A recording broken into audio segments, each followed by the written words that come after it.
Halo Happy Investor, kembali lagi dengan NH Korindo Sekuritas. Kali ini akan memaparkan salah satu emiten yang akan listing di Bursa Efek Indonesia, yaitu PT Platinum Wahab Nusantara Tbk dengan kode emitennya TEGU.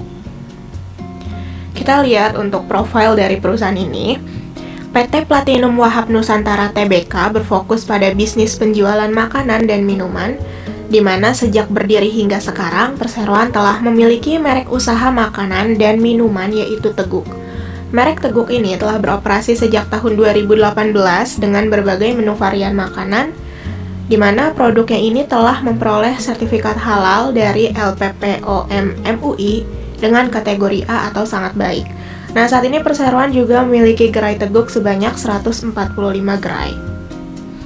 Nah, ini contoh dari produk Teguk, baik makanan maupun minumannya. Nah, kemudian kita lanjut. Untuk struktur IPO-nya, jumlah saham yang dikeluarkan sebanyak 1.071.429.000 lembar, atau persentase IPO-nya 30% dari modal ditempatkan dan disetor penuh setelah penawaran umum. Nilai nominalnya Rp16 per lembar, harga pelaksanaan pada kisaran Rp105 hingga Rp112 per lembar. Nilai IPO yang akan didapat maksimal sebanyak Rp120.048.000, di mana penjamin emisi kali ini yaitu PT Semesta Indovest Sekuritas.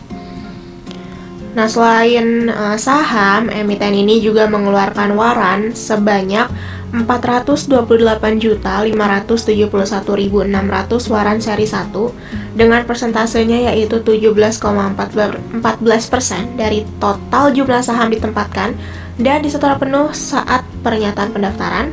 Kemudian harga pelaksanaannya Rp152 per lembar dengan rasionya yaitu 5:2.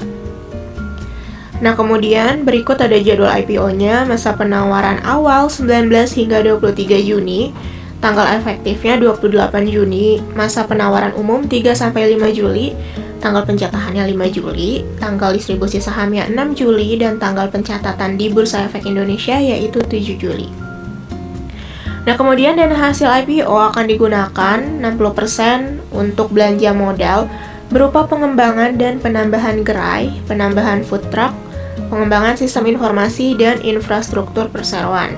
Kemudian sisanya akan digunakan untuk modal kerja perseroan yang terdiri dari pembelian bahan baku yang akan mengikuti perkembangan gerai baru untuk menunjang kegiatan pemasaran dan branding, untuk research and development dalam pengembangan kategori produk dan sales channel, dan untuk pengembangan sumber daya manusia yaitu melalui training and development. Nah, kemudian untuk keunggulan kompetitif dari emiten ini antara lain, perseroan merupakan pemilik merek yang mempelopori bisnis minuman kekinian lokal Indonesia dan sudah mendapatkan sertifikat halal MUI. Perseroan memiliki kekuatan dalam pengembangan produk sehingga mampu membuat minuman enak dengan bahan baku premium dan harga terjangkau. Perseroan mampu mengembangkan berbagai kategori minuman tea series, boba series, choco series yang menjadi kesukaan para pecinta minuman kekinian. Nah, perseroan juga mengeluarkan kategori makanan yaitu roti panggang. Kemudian perseroan juga berkolaborasi dengan perusahaan FMCG yang besar seperti Nestle, Unilever, Frisian Flag melalui brand besar seperti Milo, KitKat, Nestea, Buahvita, Skippy, dan Frisian Flag UHT Milk, dan mendapatkan support pemasaran dan lain sebagainya. Nah, kemudian untuk faktor-faktor risiko utamanya yaitu risiko persaingan usaha. Risiko usahanya antara lain risiko daya beli masyarakat, risiko terhadap kualitas produk dan pelayanan baru, risiko sumber daya manusia, dan lain sebagainya. Kemudian ada risiko umum, antara lain risiko kondisi perekonomian secara makro atau global, risiko force majeure, risiko tuntutan hukum pihak ketiga.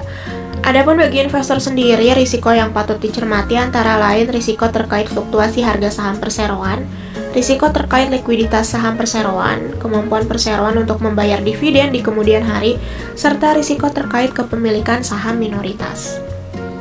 Untuk key financial highlights yang pertama, neraca keuangan. Jika kita lihat rasio-rasionya per 31 Desember 2022, current rasionya sebesar 0,51 kali, debt to equity rasionya 0,28 kali, dan debt to asset rasionya 0,22 kali. Kemudian ada laba rugi. Kita lihat rasio-rasionya per 31 Desember 2022. NPM-nya 9,85%, return on assets 16,60%, return on equity 21,33%, revenue tumbuh 15,37%, dan net profitnya juga tumbuh 46,37%. Oke, sekian mengenai paparan IPO kali ini. Terima kasih.